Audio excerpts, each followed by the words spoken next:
Viltrox is known for pretty awesome lenses lately, from the budget style to more like a pro level lab series.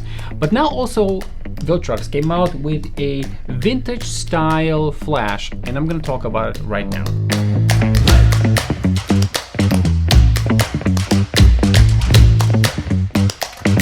Now, just a full disclosure, Viltrox sent this flash to me for review. It came in together with this pretty awesome, the 50mm f2.0 lens. But I'm going to talk about this flash specifically, about the quality, about the image quality. I'll show you some samples, and I'll let you decide if this flash is for you. Now, let me start with the first thing. Now, the name of this flash is Viltrox Vintage Z1.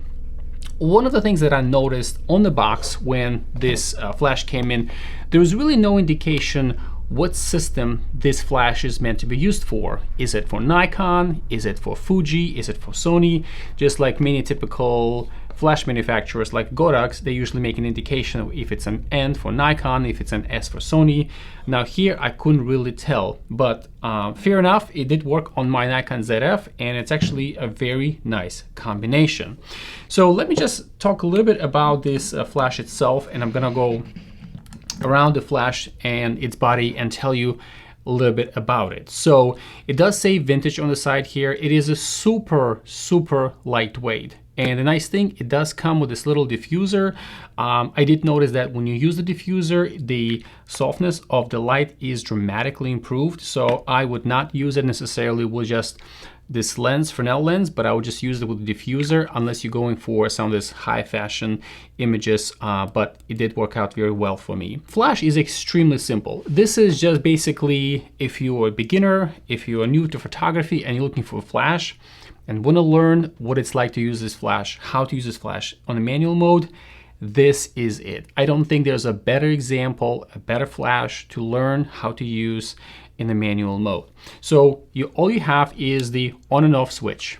That is super simple. Once you turn the flash on, you got this little indicator.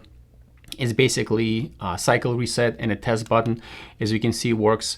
The rotary knob on the side here, again, very simple. I like the fact that it has about 7 settings going from the full flash to 1/64. So very easy to use. Yes, it is made out of plastic, super lightweight, but I think it's on purpose in order to keep the price down and also weight. Also, what you have here on the other side is the USB-C port basically, and this is for charging. It takes about 15 minutes to charge flash from basically when it's empty to full tank, and very easy to use. The box, when I opened, there was no charging cable, but again, I don't consider this to be a drawback because I have probably about 2,000 of USB-C cables from all kinds of little different accessories that I use, so I was just able to use a very regular USB-C cable. You can charge it in the car if you're traveling, if you are somewhere else on the plane, very easy to charge. Now, it also has basically an off button and then S1 and S2.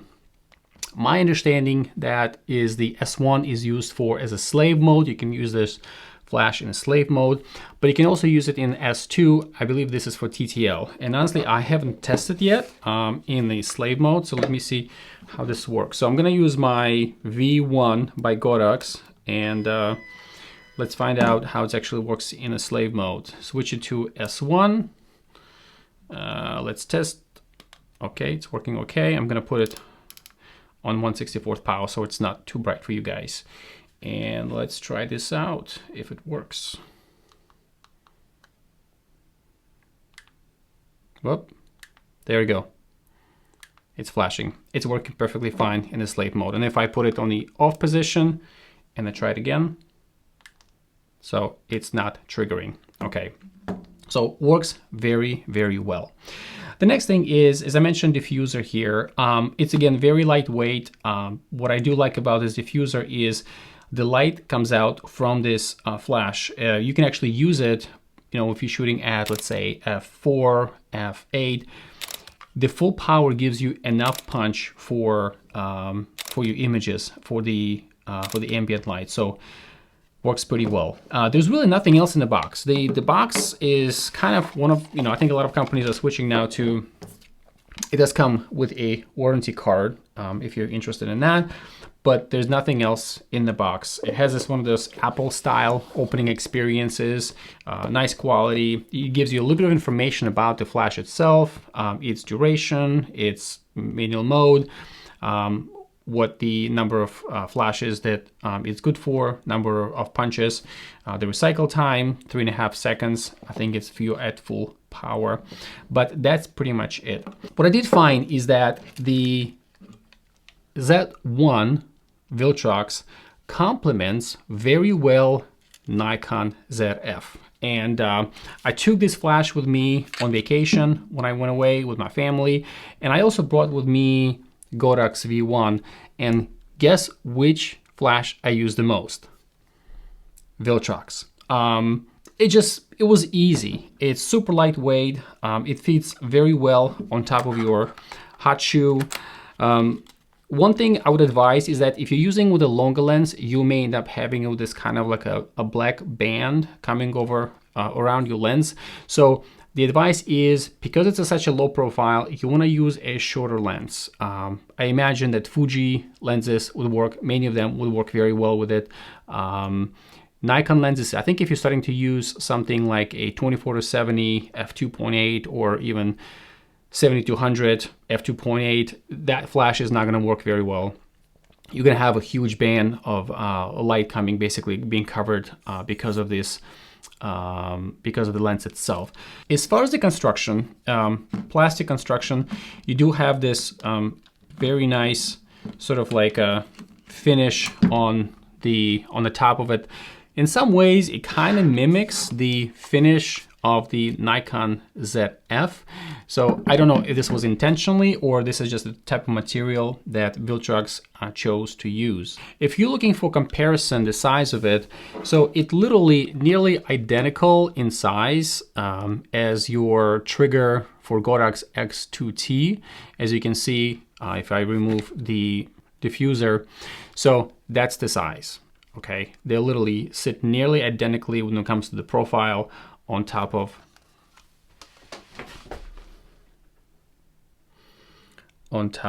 the box, right? So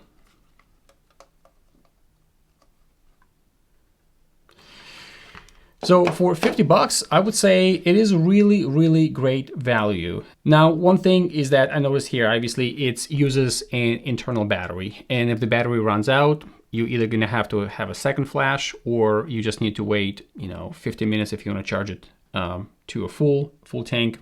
Now, one of the things that obviously you can't do with this flash is there's no tilting. There's no tilting, there's no swiveling in any way. It's basically just, straight down your face when it comes to firing this flash. But again, that's kind of its purpose. It's vintage looking style. It's nothing complicated where, you end up having something like this with Viltrox and just, you can, like you have with Godox, where you basically can rotate in any direction, you can swivel, you can bounce from walls and stuff like that. This is just pretty much gonna shoot straight down. Now, this flash does not offer a TTL mode.